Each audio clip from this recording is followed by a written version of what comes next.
المصطفى أبو الخير، عضو مجلس الجهة، صحفي. اليوم خطاب صاحب الجلالة الذكرى 49 لذكرى المسيرة الخضراء في شقين. الشق الأول متعلق بالصحراء، وكانت فيه رسائل قوية وفاصلة لعهدين. اليوم الرسائل التي كانت رسائل للخارج بالدرجة الأولى للأطراف وللشركاء، وهي تجسيد واستمرار لخطاب الذي ألقاه صاحب الجلالة أمام البرلمان، وتأكيد لما جاء في الخطاب أمام ممثلي الأمة.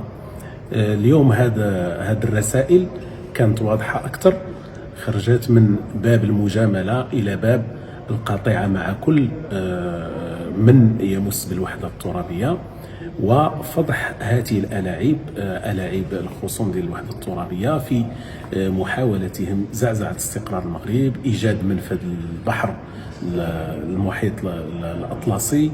طبعا المغرب كما اقترح صاحب الجلالة في خطابات سابقة على دول الساحل تعاون وشراكة جديدة، لا يمانع أن تكون هذه الشراكة يستفيد منها حتى الخصوم، ولكن في إطار السيادة الوطنية وفي إطار احترام السيادة الوطنية للصحراء.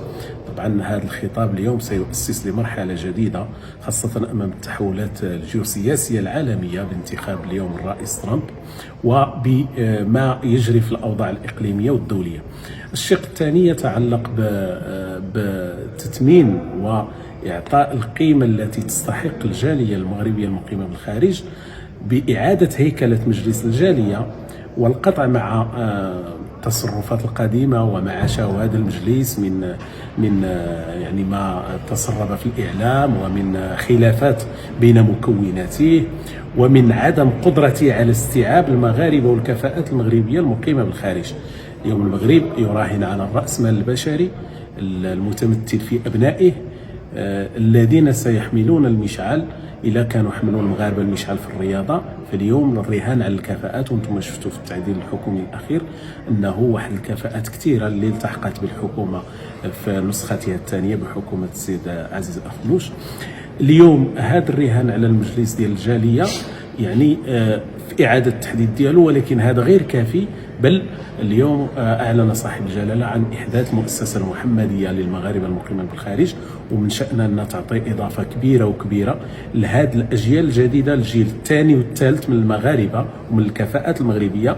لأن إذا كان المغاربة الجيل الأول كان مشى عمال وبكفاءات يعني متوسطة وإلى غير ذلك، اليوم الكفاءات المغربية بالخارج يعني تتبوأ أعلى المناصب في أكبر المؤسسات. فماشي غادي يكون حرام وعيب أن هذه الكفاءات هذه ما يستافدش منها الوطن ديالها. وشكرا.